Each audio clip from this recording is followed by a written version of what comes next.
شیخ Saadi رحمۃ اللہ علیہ کا نام آپ میں سے اکثر نے سنا ہوگا، جو ادب سے تعلق رکھتے ہیں یا کچھ وعظ و نصیحت والی کوئٹ سے اور ان سے جو ہے نا اقوال سے.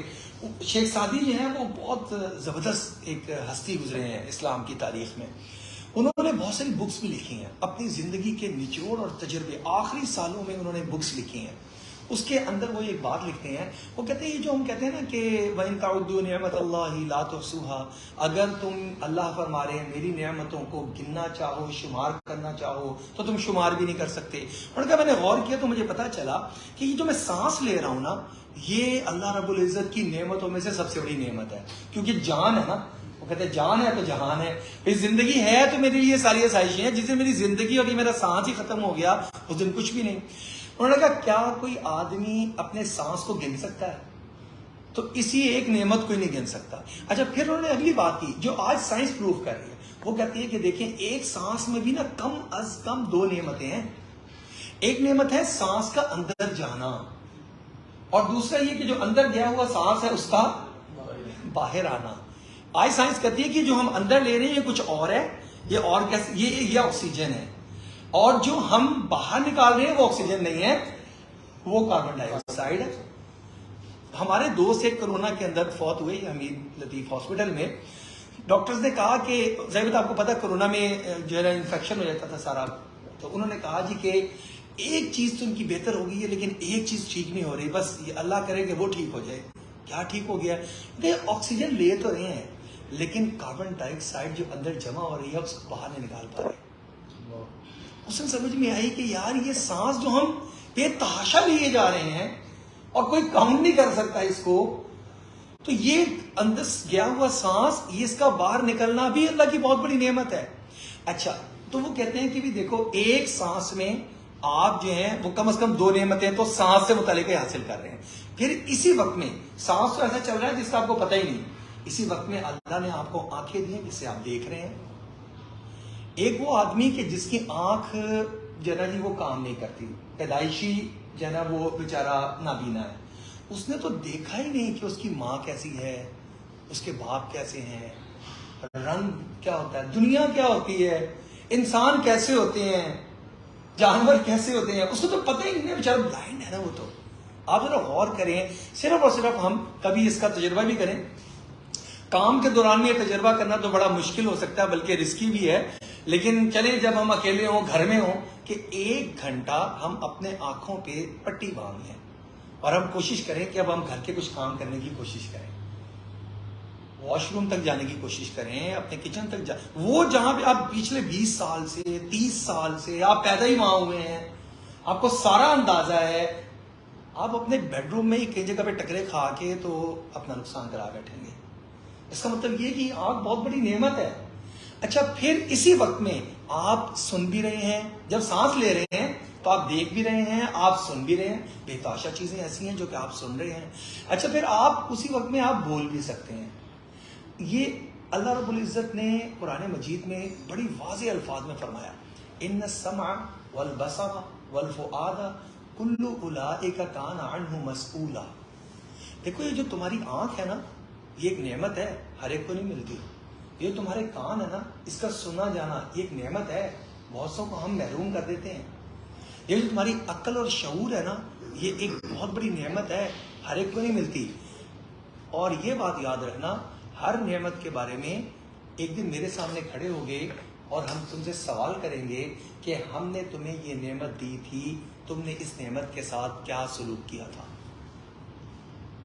زبان ایک نعمت ہے، اس نعمت کے ساتھ اس کا شکر کیا ہے. اس لیے تو قرآن مجید میں یہ بھی بڑا واضح ہے کہ جو چیز اللہ نے ہمیں دی ہے اگر ہم اس میں شکر گزار بنیں گے تو اللہ ان نعمتوں کو بڑھا دیں گے.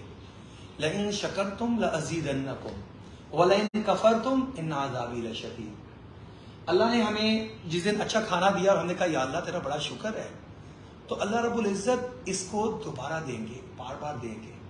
اور یا اللہ تو نے مجھے جاب دے دی، یا اللہ تیرا شکر ہے، تو اس میں اضافہ ہوتا چلا جائے گا. اور جہاں پہ انسان شکر کی بجائے شکوہ شروع کر دے گا نا، یہ بھی کوئی جاب ہے اور یہ بھی کوئی لائف ہے اور یہ بھی کوئی میری سواری ہے اور یہ بھی میرا کوئی سٹیٹس ہے اور یہ بھی کوئی کھانا ہے جو مجھے کھانے کو ملتا ہے، تو پھر یہ آہستہ آہستہ یہ اوپر نہیں جائے گا. یہ اپنے ہی وجہ سے، اپنے ان خیالات، اپنے تھاٹ کی وجہ سے یہ اپنے آپ کو نیچے لائے گا اور نیچے جائے گا اور نیچے جائے گا، اس لیے کہ وَلَئِن كَفَرْتُمْ، اگر تم نے میری عطا کردہ نعمتوں پر ناشکری کی، ان عذابی لشدید، جو اللہ یہ نعمتیں دے سکتا ہے وہ اس ذات اس نعمتوں کو واپس بھی دے سکتا ہے۔ اچھا، اب یہ جو زبان کی نعمت ہے، اس کے اوپر کافی بات کی عامر بھائی نے، کہ ہم نے جھوٹ نہیں بولنا، یہ شکر ادا کرنا ہر ایک نعمت کا الگ ہے۔ زبان کا شکر کیا ہے؟ اس کا استعمال درست کیا جائے۔ جھوٹ بولنا اس کا غلط استعمال ہے، اور سچ بولنا اس کا درست استعمال ہے۔ ایک اور چیز جو کہ انسان کو پرسنلی بہت نقصان پہنچاتی ہے، اور میں وہی بار بار بات کرتا ہوں، کئی ملکوں میں بھی جانا ہوا، ترکی گئے، اردن گئے، ازبکستان گئے، ہم نے یہ دیکھا کہ قومیں جو ترقی کر رہی ہیں اور بن رہی ہیں نا، انہوں نے نا اپنی اس زبان کی نعمت کو بڑا اچھا یوز کیا ہے۔ جھوٹ بولنا انہوں نے چھوڑا ہے۔ اچھا، انہوں نے ایک اور چیز جس کو ہم غیبت کہتے ہیں، غیبت کہتے ہیں، اس رویے کو اپنی زندگیوں سے نکالا ہے، اپنی زندگی سے نکالا ہے۔ اچھا، غیبت کہتے کس کو ہیں؟ ہم پرسنلی اگر غیبت کے عادی ہیں نا، تو ہم جہاں بیٹھیں گے، جس محفل میں بیٹھیں گے نا، ہمارا موضوع جو ہے وہ کوئی نہ کوئی شخص ہوگا۔ ہم کہیں گے وہ دیکھو وہ فلاں، دیکھو اس نے ٹھیک نہیں کیا، خالہ نے ٹھیک نہیں کیا، پھوپھو نے ٹھیک نہیں کیا، خالہ کے بیٹے نے ٹھیک نہیں کیا، گھر میں اگر بیٹھے ہوں گے تو۔ اچھا، جب ہم جاب پہ آئیں گے تو وہاں پر فلانے نے ٹھیک نہیں کیا، فلانا ایسا ہے، تمہیں پتا ہے کہ فلانے کی بات کا؟ وہ کہتا نہیں، مجھے تو نہیں پتا۔ یار تم تو باخبر ہی نہیں رہتے، آؤ میں تمہیں بتاتا ہوں کہ کیا مسئلہ ہے۔ تمہیں پتا ہے باس نے اس کو کیا بات کیا، کیا ہوا ہے؟ نہیں یار مجھے تو نہیں پتا۔ یار تم باخبر ہی نہیں رہتے بھائی، ذرا کان کھلے رکھا کرو، آؤ میں تمہیں بتاتا ہوں۔ اچھا، اب یہ اچھا ہم سمجھتے ہیں غیبت وہ چیز ہے کہ جو کسی آدمی کے پیٹھ پیچھے، اس کے جو ہے عدم موجودگی میں ہم کوئی ایسی بات کریں کہ جو کہ اس کو بری لگے۔ لیکن صحابہ سے آپ صلی اللہ علیہ وسلم نے پوچھا کہ اتدرون ما الغیبہ، تمہیں پتا ہے کہ غیبت کی حقیقت کیا ہے؟ صحابہ نے عرض کیا، یا رسول اللہ صلی اللہ علیہ وسلم، اللہ اور اس کے رسول صلی اللہ علیہ وسلم بہتر جانتے ہیں، آپ ہمیں بتا دیجئے۔ آپ صلی اللہ علیہ وسلم نے فرمایا، کسی تمہارے مسلمان بھائی کی کوئی عیب کی بات، کوئی نقص کی بات جو کہ تم اس کے پیٹھ پیچھے کرو، یہ غیبت ہے۔ تو ان صحابی نے پوچھا، یا رسول اللہ صلی اللہ علیہ وسلم، کیا وہ عیب اس کے اندر موجود ہو اور میں وہ ذکر کر رہا ہوں تب بھی یہ غیبت ہے؟ ہم عام طور پہ یہ کہتے ہیں، میں کون سا جھوٹ کہہ رہا ہوں، میں بھی تو سچ ہی کہہ رہا ہوں۔ اگر کوئی کہہ دینا، یار چھوڑو یار، تمہیں اپنی پڑے ہمیں اپنی پڑے یار، اس کی جان چھوڑو، اس کو کیا کرنا ہے، ہم نے لینا دینا، اس کو باس نے کیا کہا، اس نے کیا رپلائی کیا، اس سے کیا غلطی ہوئی، اس کا کیسا مطلب معاملہ ہے، اس سے ہمیں کیا لینا دینا؟ یار میں کون سا جھوٹ کہہ رہا ہوں، میں تو سچ ہی کہہ رہا ہوں نا۔ اچھا، اس بندے تک بھی بات پہنچتی ہے، وہ ناراض ہوتا ہے اور وہ آ کے کہتا ہے، یار تم نے میرے بارے میں یہ بات کی ہے، یار میں نے کون سا جھوٹ کہی ہے، تو صحیح تو کہہ رہا ہوں۔ تو ان صحابی نے عرض کیا، یا رسول اللہ صلی اللہ علیہ وسلم، اس بندے کے اندر وہ عیب موجود ہے، میں اس کا ذکر کر رہا ہوں، تب بھی غیبت ہو جائے گی۔ اور غیبت گناہ کبیرہ، بڑا گناہ، جس سے انسان کی اپنی لائف کی ترقی رک جاتی ہے۔ آپ اللہ کے فرما بردار ہونے کی کیٹیگری سے نکل کر نافرمان ہونے کی کیٹیگری میں آ جاتے ہیں، اتنی بڑی بات۔ تو فرمایا آپ صلی اللہ علیہ وسلم نے، غیبت وہی تو ہے کہ جو اس کے اندر ایکچولی عیب پایا جاتا ہے، تم وہ اس کے پیٹھ پیچھے ذکر کر رہے ہو۔ اگر تم کوئی ایسی بات اس کے بارے میں کر رہے ہو جو اس میں پائی ہی نہیں جاتی، تو یہ تو غیبت سے بھی اگلا سٹیپ ہے، اس کو تو بہتان کہتے ہیں۔ اچھا، پوائنٹ یہ سمجھنے والا ہے، غیبت کو اتنا برا کیوں سمجھا گیا، آخر اس میں کیا بات ہے؟ تو میں آپ کے سامنے رکھتا ہوں دو بڑے بڑے نقصان اس کے دنیا کے ہیں، اور دو تین بڑے بڑے نقصان اس کے آخرت کے ہیں۔ سب سے پہلی بات تو یہ ہے، غیبت کرنے والا اصل میں کر کیا رہا ہوتا ہے؟ وہ کسی مسلمان کے نقص اور عیب کی نا تشہیر کر رہا ہوتا ہے،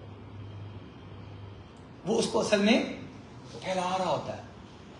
ایک عیب بندے کے اندر ہے، اس کو پتہ لگ گیا، میرے سے یہ غلطی ہو گئی، ٹھیک ہے، اس کے ریلیونٹ جو لوگ تھے ان کو بھی پتہ لگ گیا یہ غلطی ہو گئی، ٹھیک ہے، اب اس کو شریعت نے اور دین نے تو پردہ رکھا کہ اس کو سدھرنے کا موقع دیا، ٹھیک ہے، لیکن ہمارے ہاتھ آ گئی اب وہ بات، تو ہمیں تو اندر چین ہی نہیں آ رہا، سکون ہی نہیں آ رہا کہ کیسے ایک بندے کا عیب ہاتھ لگا ہے اور وہ سب کو نہ پتہ چلے، ایسے کیسے ہو سکتا ہے؟ آج کل تو خیر سوشل میڈیا آ گیا ہے، ہم تو اس کی بال کی کھال اتار کے رکھ دیتے ہیں، جھوٹ بہتان اور کیا کچھ ہم بنا کے رکھ دیتے ہیں. وہ تو بہت بعد میں پتہ چلتا ہے کہ وہ سارا کچھ جو ہے وہ جھوٹ کے اوپر مبنی تھا. ٹھیک ہے، یہ بھی ایک آلہ بن گیا ہماری غیبت کا. لیکن اصل بات کیا ہے کہ یہ ایک رویہ کہ دوسرے کی دین نصیحت کا نام ہے، الدین النصیحہ، خیر خواہی کا نام ہے. حکم ایسے موقع پہ یہ تھا اگر آپ کو کسی کا عیب پتہ چل گیا ہے تو آپ جا کر اکیلے میں اس سے اس کا تذکرہ کریں کہ یار آپ میرے دوست ہیں، اگر آپ برا نہ منائیں تو میں آپ سے ایک بات کرنا چاہتا ہوں، آپ بہت اچھے ہیں یار، یہ تھوڑی سی چیز ہے، یہ آپ کی ترقی میں رکاوٹ بن سکتی ہے. آپ نا بعض اوقات جھوٹ بول دیتے ہیں یار. ٹھیک ہے، کلائنٹ جب اس سے بات کر رہے ہوتے ہو نا تو کرتے کرتے کرتے نا آپ بیچ میں نہ جھوٹ، یار یہ نہ بولا کرو یار آپ جو ہے نا وہ بعض اوقات نا لوگوں کی نا برائی بیان کر دیتے ہو. آپ اپنی بات کرو نا، آپ اپنی پروڈکٹ کو سامنے رکھو، آپ اپنی چیز بیچو، آپ اپنا کام کرو. یہ کیا کہ وہ دوسرے کی برائیاں کرنی شروع کر دیا آپ نے کہ وہ ایسا ہے، وہ ایسا ہے، وہ ایسا ہے اور ہم ایسے ہیں. آپ اپنی بات رکھیں، دوسرے کی عیب نہ بیان کریں. آپ اس کو جا کر یہاں پہ دیکھیں، اسلامی جو کلچر اور تہذیب ہے نا، یہ بڑی رچ تہذیب ہے، یہ ہمیں سارا کچھ بتاتی ہے. مسلمانوں کی ایک خوش قسمتی بھی ہے اور ایک بدقسمتی بھی ہے. بدقسمتی یا چلے پہلے خوش قسمتی یہ ہے کہ ان کے پاس نا پورا طرز زندگی اور حیات نہ نظام حیات نہ موجود ہے. یہ واحد مذہب ہے جس نے صرف عبادات کے اوپر زور نہیں لگایا. یہ ایسا کامل اور مکمل دین ہے جس نے آپ کے معاملات بھی بتائے کہ ایسے معاملہ کرنا، جس نے معاشرت رہنے سہنے کا طریقہ بتایا ہے. جب گھر میں ہو تو کیسے رہنا ہے، گھر میں تمہارے ساتھ رشتے ناتے ہیں، ہر ایک کے حقوق متعین اس دین نے کیے ہیں. اچھا جب تم باہر جاؤ گے کسی سے معاملہ کرنے لگو گے تو اس کے حقوق کیا ہیں، تمہارے حقوق کیا ہیں. جیسے ابھی بات کر رہے تھے مزدور کے حقوق کیا ہیں، ہماری اس کے اوپر کئی ساری ورک شاپس ہیں جو کہ الگ الگ ٹاپکس ہیں. مزدور کے حکم جو اجیر ہے اس کے کیا جی شریعت نے اصول رکھے ہیں کہ اس کے کیا رائٹس ہیں، اور جس کے پاس یہ کام کر رہا ہے اس کے کیا رائٹس ہیں، یہ سارے متعین ہیں. اخلاقیات کی ساری بات شریعت مطالعہ نے باقاعدہ مقرر کر دی ہے. صرف یہ ہے کہ ہم تھوڑا سا اس کی طرف متوجہ ہوں، سارا کچھ ہمارے پاس موجود ہے. ہمیں کسی بھی معاملے میں کسی دوسری تہذیب کے آگے ہاتھ پھیلانے کی ضرورت نہیں ہے. یہ تو ہے ہماری خوش قسمتی.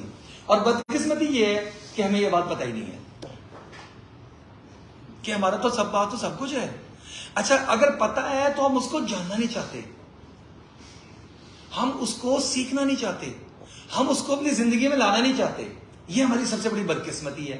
اچھا جب ہم عمل میں نہیں لے کر آئیں گے تو قانون تو جتنے مرضی بہترین بنے ہوئے ہوں، جب اس پہ عمل نہیں کیا جائے گا تو آپ کو صرف نام کا مسلمان کہلانے سے فائدہ نہیں ہو سکتا.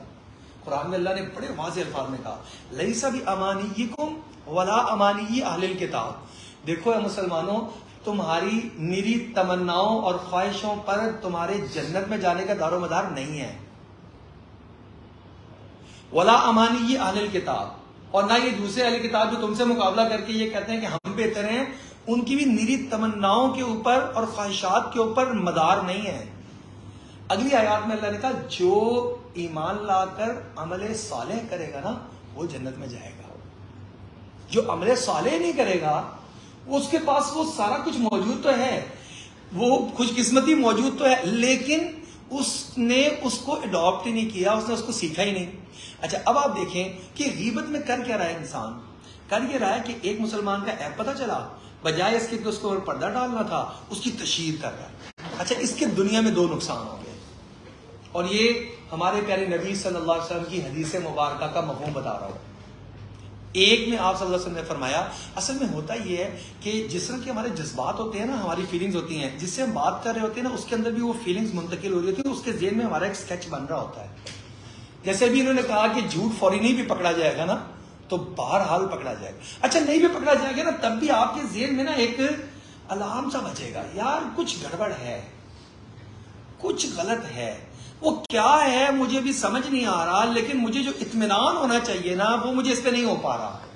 بہت دفعہ آپ اور میں بازار جاتے ہیں کوئی چیز لینے کے لیے نا، ہم جاتے ہیں کوئی ایسی چیز ہے جس کے بارے میں ہمیں پتہ نہیں ہے. مثال کے طور پر کل ہی میں گیا گھر میں بیٹھ لیا تو اس کا فارم لینے کے لیے، اب وہاں گیا تو وہاں پہ ایک بڑی ورائٹی اس کے پاس موجود تھی. اب ہم نے فارم لینا ہے، وہ 10 سال کی وارنٹی ہے یا 14 سال کی وارنٹی ہے، تو 10 سال میں یا 14 سال میں ایک مرتبہ. اب میں وہاں گیا، میں نے کہا یار فارم مجھے دکھا دیں. میں نے کہا جی کتنے انچ والا چاہیے؟ میں نے کہا یار آپ دیکھیں 4 انچ والا یا 5 انچ والا دے دیں. اچھا اس نے کہا جی یہ بھی ہے یہ بھی ہے، ورائٹی ایک بڑی فرق. کیا فرق ہے؟ اب وہ جہاں چاہے مجھے گھما سکتا ہے. وہ کہے جی آپ آنکھیں بند کریں، آپ یہ والا نا یہ لے لیں، اور اس کا جو مرضی ریٹ وہ لگا سکتا ہے. اچھا میں 2 شاپ پہ گیا. ایک شاپ پہ گیا تو مجھے اس کی باتوں پہ، حالانکہ وہ بڑا اچھے طریقے سے مارکیٹنگ کر رہا تھا، لیکن اطمینان نہیں ہو رہا تھا، پتہ نہیں کیا ہوا. وجہ یہی تھی ایک مرتبہ اس نے ایک کے بارے میں ایک بات کہی، اور جب دوبارہ اسی پہ آیا تو اس نے دوسری بات کر دی. تو مجھے تھوڑا سا الارمنگ سچویشن ہو گئی، یار یہ پہلے اس کے بارے میں ایسے کہہ رہا تھا اور اب یہ اس طرح کہہ رہا ہے. میں نے اس سے چیز نہیں لی. دوسرے کے پاس گیا، وہاں پر میں 10-15 منٹ بات چیت کرنے کے بعد مجھے اندازہ ہوا کہ بندہ ٹھیک ہے. تو اس سے میں نے بڑی آسانی سے اسی ٹائم پیمنٹ کی اور وہ چیزیں سارا سودا کر کے لیا. بات کیا ہے، جب آپ کسی کے ساتھ کوئی رویہ رکھتے ہیں اس کے اثرات دوسرے تک منتقل ہوتے ہیں. تو آپ صلی اللہ علیہ وسلم نے فرمایا کہ جب کوئی کسی کا عیب بیان کرتا ہے نا، غیبت کرتا ہے، اپنے کلیگ کی کرتا ہے، اپنے باس کی کرتا ہے، اپنے جونیئر کی کرتا ہے، یار یہ میرا جونیئر ہے یار، پتہ نہیں اس کو کب عقل آئے گی، 1000 دفعہ اس کو بات سمجھا چکا ہوں یار، لیکن یہ تو بالکل نہ. کچھ لوگ ہوتے ہی ایسے ہیں، اور فلاں ہے ڈمکاں ہے یوں ہے، میں نے اس کے ساتھ یہ احسان کیا، میں نے اس کے ساتھ یہ کیا، میں نے اور اس نے. اچھا اب آپ نا جو آپ یہ بات کر رہے ہیں نا، تو آپ صلی اللہ علیہ وسلم نے ارشاد فرمایا کہ آپ کے یہ جو برے جملے ہیں نا، ان کا ایک اثر ہے. اس کا ایک اثر یہ ہے کہ اس کی ایک سمیل ہے. وہ سمیل جو ہے نا جی وہ پھیلے گی، وہ آپ کو ویسے محسوس نہیں ہو رہی، وہ غیر محسوس سمیل ہے. ایک دفعہ آپ صلی اللہ علیہ وسلم صحابہ کے ساتھ جا رہے تھے، ایک جگہ پر کھڑے ہوئے تو وہاں سے ایک خاص سمیل آنی شروع ہوئی. تو صحابہ نے عرض کیا یا رسول اللہ صلی اللہ علیہ وسلم، یہ تو بعض اوقات کوڑے کی ایک سمیل ہوتی ہے نا. اچھا بعض اوقات کیا ہوتا ہے کھانا خراب ہوتا ہے، اس کی بندہ کہتا ہے یار کچھ نا خراب ہے چیز نا، اس کی سمیل ہے. کبھی ہمیں گیس لیک ہو رہی ہے، لگتا ہے اس کی سمیل ہے. اچھا جو عام طور پہ متعارف سمیل ہے اس کے ہم پہچان لیتے ہیں. صحابہ نے عرض کیا یا رسول اللہ صلی اللہ علیہ وسلم، یہ ایک ایسی سمیل آ رہی ہے جس کو ہم پہچان نہیں پا رہے کہ یہ کس چیز کی ہے. تو آپ صلی اللہ علیہ وسلم کو پتا ہے کہ یہ کس چیز کی ہے؟ آپ صلی اللہ علیہ وسلم نے فرمایا ہاں مجھے پتا ہے. یہاں پر قریب میں کچھ لوگ آپس میں وہ گفتگو کر رہے ہیں جس میں دوسرے لوگوں کو ڈسکس کر کے غیبت کر رہے ہیں. یہ ان کی غیبت کی سمیل ہے جو اللہ کبھی کبھی محسوس بھی کروا دیتے ہیں. یہ وہ سمیل ہے جو کہ تمہیں اور مجھے محسوس ہو رہی ہے. یہ سمیل کو آپ اس طرح لے سکتے ہیں کہ جو بندہ غیبت کرنے والا ہے نا، آپ خود بخود جب آپ کے سامنے بیٹھ کے برائی کر رہا ہے تو آپ یقین کر لیں کہ آپ کی بات اور آپ کی برائی بھی وہ کسی کے سامنے بیٹھ کر ضرور کرے گا. بے شک وہ آپ کو کہہ رہا ہے یار تو میرا دوست ہے اس لیے بس یہ بتا رہا ہوں، یہ بات تو میرا بڑا دوست ہے اس لیے بس یہ بات، ورنہ مجھے کیا ضرورت ہے کسی کو بتانے کی، ڈسکس کرنے کی. اور تو بھی آگے کسی کو بتائی نا، ٹھیک ہے نا جی. پھر اس کا بھی آگے ایک دوست ہوگا، ظاہری بات ہے، پھر اس کا بھی آگے ایک دوست ہوگا، اور اس کے دوست تک کافی سارے دوست ہوں. تو یہ ایک چیز پھیلنے کی بات، جب آپ نے کسی ایک کو بتا دیا تو یہ تو پھیلے گی ضرور. اب یہ چیز دوسرے پر اثر کرتی ہے اور آدمی کا اپنا امیج جو ہے وہ خراب ہونا شروع ہو جاتا ہے. لوگ اس سے دور بھاگنا شروع کر دیتے ہیں کہ اس کے سامنے بات نہ کرنا، یہ بات آگے پہنچانے والا بندہ ہے. بعض اوقات ہم بات کر رہے ہوتے ہیں، ایک بندہ آتا ہے تو ہم کہتے ہیں یار بس رک جاؤ، بس ٹاپک چینج ٹاپک. کیوں کر رہے ہوتے ہیں؟ وہ بندہ ایسا ہے کہ آپ کو پتا ہے اس کو اگر کوئی چیز اچھا کچھ سمجھ میں آئے گی اور کچھ اس کو سمجھ میں نہیں آئے گی، وہ اپنی طرف سے مسالے لگا کے بات کو بنا کے ایک سٹوری پوری کی پوری کریٹ کر کے وہ پھر پوری سٹوری سنائے گا تو تب مزہ آئے گا. اگر یہ ٹکڑے ٹکڑے بتائے گا تو اس کو سمجھ میں بھی نہیں آئے گی اگلے کو، نہ مزہ آئے گا. اسی کے غیبت میں تو مزہ آتا ہے نا. آپ جب کسی کی برائی کر رہے ہوتے ہیں تو آپ کو بڑا مزہ آ رہا ہوتا ہے. تو اس وجہ سے وہ آپ کو جو ہے آپ کی بھی کہیں نہ کہیں برائی ضرور کرے گا. ایک نقصان تو آپ کو یہ ہوتا ہے کہ آپ کو جو ہے نا آپ سے لوگ جو ہیں وہ دور بھاگنا شروع کر دیتے ہیں. یہ ایک بڑی اہم بات ہے. دوسرا نقصان جو دنیاوی اعتبار سے آپ کو ہوتا ہے وہ یہ ہوتا ہے کہ جو غیبت ہے نا، یہ غیبت آپ کو جب آپ دوسروں کے عیب کے اوپر پردہ نہیں ڈال دینا تو حدیث مبارکہ میں آتا ہے اللہ رب العزت دیکھتے ہیں کہ یہ جس ایک تو مسلمانوں کے اور دوسرے ساتھیوں کے عیب کے پیچھے لگا رہتا ہے، اور اگر اس کے پاس کوئی عیب آ جاتا ہے تو یہ اس کو پھیلا دیتا ہے، تشہیر کر دیتا ہے. تو اللہ آپ کے عیبوں پہ جو پردہ ڈالنے والی سچویشن ہے اللہ اس کو بھی اٹھا دیتے ہیں. ایسا بندہ جو لوگوں کی غیبتیں کرتا پھرتا ہے نا، آپ دیکھتے ہیں کہ جگہ جگہ پہ موقع بموقع وہ خود بھی ذلیل ہو رہا ہوتا ہے اپنے ہی کسی غلطیوں اور عیبوں کی وجہ سے. اس کے اپنے عیب بھی پھر اچھا یہ کیونکہ ایک نظام چل رہا ہے نا، آپ اور میں جتنی کوتاہیاں کرتے ہیں وہ ساری کوتاہیاں جو ہیں وہ لوگوں کو نہیں پتا ہوتی، ان کے اوپر عیب پہ پردے ڈلتے ہیں اور یہ اللہ کا نظام ہے. اور جو کسی دوسرے کے عیب پہ جتنا پردہ ڈالتا ہے اللہ اس کے اپنے عیبوں پہ اتنا زیادہ پردہ ڈالتے ہیں. اور جو یہ کہتے ہوئے کہ میں سچی تو کہہ رہا ہوں، ہر ایک کے عیبوں کو تلاش کرتا ہے اور غیبت کے عنوان سے، عیب کے عنوان سے تشہیر کرتا ہے، اس کا اپنا کوئی عیب بھی نہیں چھپتا، بلکہ پھر عیب تو اس میں ہو یا نہ ہو بعض اوقات بہتان بھی لگتے ہیں، اس لیے کہ اس کا امیج ہی خراب ہو گیا ہوتا ہے. اگر ہم یہ چاہتے ہیں کہ میرے عیبوں پہ بھی پردہ پڑا رہے تو اس کے لیے بنیادی چیز کیا ہے کہ ہمیں اپنی زبان کی حفاظت کرنی ہوگی، اپنے اندر ایک سکل ڈیولپ کرنی ہوگی، اپنی زبان کو کنٹرول میں کرنا ہوگا، ہمیں کسی کی غیبت نہیں کرنی ہوگی اور نہ ہی کسی کی غیبت سننی ہوگی. یہ تو دنیا کے دو نقصان ہیں، ایک یہ کہ لوگ دور بھاگنا شروع ہو جاتے ہیں، اس میں سے ایک خاص اسمیل آتی ہے. دوسرا نقصان یہ ہوتا ہے کہ آپ کے اپنے پردے جو ہے نا جی وہ بھی اٹھنا شروع ہو جاتے ہیں. اچھا آخری جو اس حدیث کے الفاظ ہیں وہ یہ ہیں کہ حتیٰ کہ گھر بیٹھے اللہ اس کو ذلیل اور رسوا کر دیتے ہیں. تو یہ تو دنیا کے دو نقصان ہیں. ظاہر بات ہے ہم میں سے کوئی بھی نہیں چاہتا کہ ہمارے ساتھ یہ رویہ، تو اس کے لیے اللہ نے ایک بڑے بہترین طریقہ بتایا ہے کہ غیبت نہ کرو اور نہ غیبت سنو. اچھا آخرت کے بھی دو بڑے بڑے نقصان ہیں. پہلا نقصان یہ ہے کہ جب غیبت انسان کرتا ہے آخرت میں جب جائے گا تو اللہ کے پیارے نبی علیہ الصلوۃ والسلام معراج کے موقع پہ تشریف لے کے گئے تو وہاں پر دیکھا کہ کچھ لوگ جو ہیں ان کے نا ناخن بہت بڑے بڑے ہیں اور وہ نا اپنے ہی جسم کو نا ان ناخن اس کے اندر گاڑ دیتے ہیں اور نوچتے ہیں اور اپنا چہرہ بھی نوچتے ہیں، اپنا جسم بھی نوچتے ہیں. تو وہ بڑا تکلیف دہ ہے، ایسے ہی جیسے چھریاں ہوں ہمارے ہاتھ میں اور ہم چھری سے اپنے مختلف باڈی کے اوپر کٹ لگائیں تو کیا مطلب فیل ہوگا. تو آج صلی اللہ علیہ وسلم نے ان کی اس تکلیف کی شدت کو دیکھتے ہوئے جبرائیل امین سے پوچھا یہ کون لوگ ہیں؟ انہوں نے کہا یا رسول اللہ صلی اللہ علیہ وسلم یہ وہ لوگ ہیں جو کہ غیبت گھنٹوں بیٹھ کے کیا کرتے تھے اور غیبت سننا پسند کرتے تھے اور غیبت کرنا ہی پسند کرتے تھے، لوگوں کے عیبوں کو تلاش کرتے رہتے تھے. اللہ نے ان کو عذاب بھی ویسے ہی دیا کہ جس طرح تم لوگوں کے گویا کے گوشت کو نوچتے تھے، ان کی عزت کے اوپر تم ہاتھ ڈالتے تھے، ان کو ذلیل اور رسوا کرتے تھے، آج تمہاری سزا بھی یہ ہے کہ تم اپنے ہی ہاتھوں سے، دیکھیے بڑی سخت سزا یہ کہ اپنے ہی ہاتھوں سے ایک بندہ اپنے آپ کو کر رہا ہو. ایک ہے کوئی دوسرا کر رہا ہے لیکن اپنے ہی ہاتھوں سے. تو یہ ایک بہت بڑا نقصان ہے کہ بہت کم ایسی سزائیں ہیں جو کہ انسان خود اپنے آپ کو دے گا. دنیا میں بھی غیبت والا بندہ کبھی سکون سے نہیں رہتا، وہ دنیا میں بھی اپنے آپ کو تکلیف دے رہا ہوتا ہے اور آخرت میں بھی وہ اپنے آپ کو خود عذاب دے رہا ہوگا، خود تکلیف دے رہا ہوگا. دوسرا نقصان آخرت کا یہ ہے کہ حدیث شریف میں آتا ہے کہ ایک آدمی قیامت والے دن جائے گا تو نامہ اعمال ہر ایک کو دیے جائیں گے. ظاہر بات ہے جو ہم یہ اپنی زبان سے لفظ نکالتے ہیں نا، ما یلفظ من قول الا لدیہ رقیب عتید، کوئی بھی لفظ جو ہم نکالتے ہیں ہم دیکھ بھال کے نکالا کریں، یہ اچھا نکالیں یا برا نکالیں. اللہ فرما رہے ہیں کہ یہاں پر نا تمہارے گھات لگا کے تاک میں بیٹھے ہوئے ہیں کہ کوئی لفظ نکلے اور ہم اس کو ایز اٹ از لکھ لیں. تو یہ نہیں ہے کہ کیا ہو گیا میں نے اگر بات کر دی کیا ہو گیا، نہیں بہت کچھ ہو گیا، تو آپ نے زبان کا استعمال غلط کر دیا. اچھا یہ انوائرمنٹ اگر ہمارے آرگنائزیشن سے نکل جائے تو کتنا خوبصورت منظر بن جاتا ہے. اگر میری لائف سے نکل جائے کہ میں کسی کی برائی نہ سنتا ہوں نہ کرتا ہوں تو کتنی خوبصورت لائف میری اپنی ذاتی ہو جائے. اور یہ ہمیں ہمارا دین سکھا رہا ہے. اچھا قیامت والے دن جب وہ جائے گا تو نامہ اعمال ملے گا تو وہ نامہ اعمال میں فہرست دیکھے گا گناہوں کی، یہ کیا یہ کیا یہ کیا، اس کو یاد آئے گا ہاں بالکل یہ بھی کیا، جھوٹ بھی بولا تھا، لوگوں کو دھوکہ بھی دیا تھا، لوگوں کا حق بھی مار لیا تھا، ٹھیک ہے بہت سارے کام کیے تھے.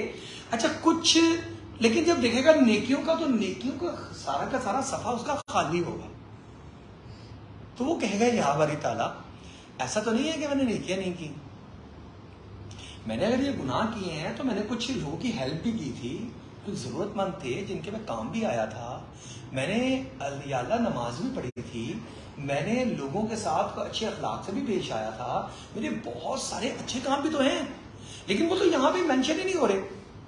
یہ ایسے ہی ہے جیسے بندہ اپنا اکاؤنٹ کھولے, 2 اکاؤنٹ ہیں اس کے, اکاؤنٹ کھولے اور آگے آ رہا ہو 0 اور اس کو پتا ہو کہ میں نے تو اس کے اندر لاکھوں روپے کروڑوں روپے ڈلوائے ہوئے ہیں, تو کیا فیلنگ ہوگی؟ وہ ہارٹ اٹیک ہی ہوگا. اور کیا ہوگا کہ بھائی میری زندگی بھر کی جمع پونجی اور یہاں پہ آ رہا ہے 0. کئی لوگوں کے ساتھ آج کل اسکیم ہو رہے ہیں, اللہ سب کی حفاظت فرمائے, کہ وہ کوئی لنک بھیج دیتے ہیں, کبھی کچھ کہہ دیتے ہیں کہ جی سر یہ ذرا, کبھی فون کر دیتے ہیں کہ جی وہ آپ کے, ہم نے ویریفیکیشن کرنی ہے, آپ اپنا کوڈ بتا دیں. جن لوگوں کے ساتھ ایسا ہوا ہے ذرا ان سے آپ پوچھیں تو صحیح, ان سے ملیں تو صحیح.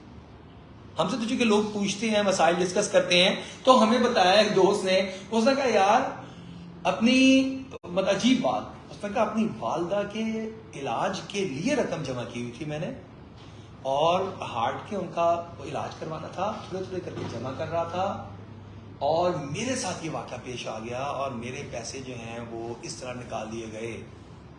اس نے کہا مجھے بتاؤ کہ میرے اوپر کیا بیتی ہوگی, اور میں اپنی والدہ کو اب کیسے بتاؤں, کیا بتاؤں. اب مجھ سے وہ یہ پوچھا تھا کہ میں اب اس سچویشن میں کیا کروں, کیا میں اب قرضہ لوں کسی سے, کیونکہ میں نے اپوائنٹمنٹ اور یہ وہ سب چیزیں لی ہوئی ہیں, اور میرے ساتھ یہ اسکیم ہو گیا. تو آپ یہ دیکھیں کہ قیامت والے دن ہمارا نام اعمال سامنے آئے اور ہمیں پتا ہو کہ ہم نے بہت ساری نیکیاں کر رکھی ہیں اور بڑا مان بھی ہو کہ یار کوئی مسئلہ نہیں ہے, انشاءاللہ اگر گناہ ہے تو نیکیاں بھی ہیں, اور وہاں پہ آ جائے صفحہ بالکل صاف 0 لکھا ہوا, تو وہ کہیں گے یا باری تعالیٰ یہ بالکل صفر تو نہیں ہے, اس میں تو بڑا کچھ ہے. اب آپ جواب سنیں, اللہ رب العزت اس کو کیا جواب دیں گے. اللہ رب العزت ارشاد فرمائیں گے ہاں بالکل تیری بہت ساری نیکیاں تھیں, محیط بِإِغْتَابِكَ النَّاسِ او کما قال علیہ الصلوۃ والسلام, وہ ساری کی ساری ختم ہو گئیں, کام میں آ گئیں, استعمال ہو گئیں, ختم کر دی گئیں لوگوں کی غیبت کرنے کی وجہ سے. آخری بات کر کے ہم بات کو مکمل کرتے ہیں. آپ صلی اللہ علیہ وسلم نے ارشاد فرمایا کہ تمہیں پتہ ہے کہ میری امت کا مفلس کون ہے؟ صحابہ نے کہا یا رسول اللہ صلی اللہ علیہ وسلم, جس کا مفہوم یہ ہے, ہم تو مفلس یعنی غریب جس کو ہم کہتے ہیں, ہم تو اس کو سمجھتے ہیں کہ جس کے پاس اچھا مکان نہ ہو رہنے کے لیے, جس کے پاس اچھی سواری نہ ہو, جس کے پاس کھانے کے لیے فوڈ اور یہ اچھا نہ ہو, ہم اس کو عام طور پہ غریب سمجھتے ہیں اور مفلس سمجھتے ہیں. آپ صلی اللہ علیہ وسلم نے فرمایا نہیں, میری امت کا مفلس یہ شخص ہے. میری امت کا مفلس وہ شخص ہے کہ جو قیامت والے دن آئے گا اور اس کے پاس ڈھیروں ڈھیر پہاڑوں جتنا نیک اعمال کا اجر ہوگا, لیکن شتم ھذا وضرب ھذا, کسی کو اس نے گالی نکالی ہوگی, کسی کا حق مارا ہوگا, کسی کے اوپر ویسے ظلم کیا ہوگا, اور وہ کمزور تھے, اس سے بدلہ نہیں لے سکتے تھے, دنیا میں نہیں لے سکتے تھے. آج وہ لوگ کھڑے ہوں گے سارے لائن بنا کے, یا باری تعالیٰ پہلے ہمارا حق دلوا دیجئے, مالک یوم الدین, وہ دن جزا اور سزا کا دن ہے. فَمَن يَعْمَلْ مِثْقَالَ ذَرَّةٍ خَيْرًا يَرَهُ, جس نے رائی کے دانے کے برابر خیر کا عمل کیا ہوگا وہ دیکھ لے گا. وَمَن يَعْمَلْ مِثْقَالَ ذَرَّةٍ شَرًّا يَرَهُ, اور جس نے رائی کے دانے کے برابر زیادتی کی ہوگی اس دن سامنے لا کے رکھ دی جائے گی. تو اب لینے والے آئیں گے, اچھا اب وہ کہیں گے یا اللہ اس نے میرے پیسے دینے ہیں, پیسے دلوا دیجیے, اس نے مجھے دھوکہ دیا تھا, فراڈ کیا تھا, اب پیسے تو وہاں ہیں نہیں.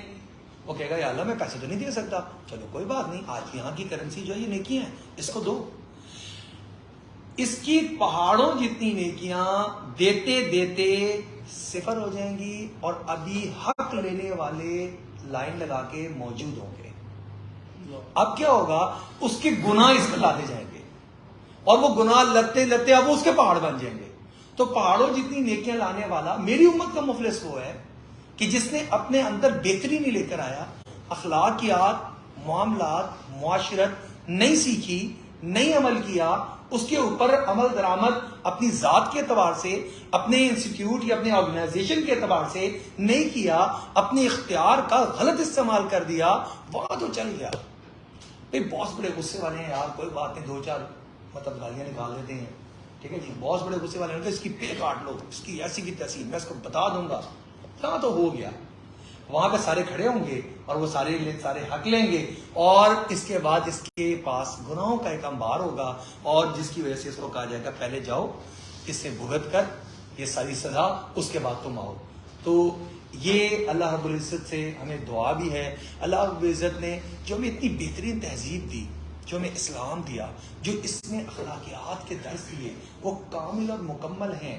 ایک انسان انڈیویجولی اپنی انفرادی حیثیت سے ان کو اپنا لے گا تو وہ کامیاب، اور اگر کوئی انسٹیٹیوٹ، کوئی ادارہ اپنا لے گا تو وہ کامیاب. اور کچھ چیزیں ایسی ہیں جن سے منع کر دیا گیا، اگر انسان انفرادی طور پہ اس سے رک جائے گا تو یہ چمک جائے گا. اور اگر وہی کلچر کہ ان چیزوں سے رکنے کا کلچر ہم نے اپنی آرگنائزیشن میں بنا دیا کہ کوئی کسی کی برائی نہیں کرتا، ایک دوسرے کو حوصلہ دیتے ہیں، ایک دوسرے کی تعریف کرتے ہیں، ایک دوسرے کا ہاتھ بٹاتے ہیں، کسی کے عیب کی تشہیر نہیں کرتے بلکہ عیبوں پہ پردہ ڈالتے ہیں، تو آپ امیجن کریں کہ وہ کتنا خوبصورت ایک معاشرہ ہوگا، کیونکہ دین ہمارے سے مطالبہ کرتا ہے کہ ہم اس کو قائم کریں. ہم پوری دنیا میں اسلام نہیں نافذ کر سکتے، ہم پاکستان میں نہیں کر سکتے کہ وہاں پہ ہمارا اختیار نہیں ہے، ہم یہاں تو کر سکتے ہیں جہاں پہ ہمارا اختیار ہے، اور یہی ترقی کا زینہ ہے. اللہ جل شانہ سے دعا ہے، اللہ جل شانہ مجھے بھی، آپ کو بھی، سارے مسلمانوں کو یہ اصل چیزیں سمجھ کر اور اس کے مطابق عمل پیرا ہو کر ترقی کے زینے چڑھنے کی توفیق عطا فرما دے. وآخر دعوانا الحمدللہ رب العالمین. جی معذرت میں چاہوں گا، پہلے تو بہت بہت شکریہ عامر بھائی آپ کا، علامہ صاحب آپ کا.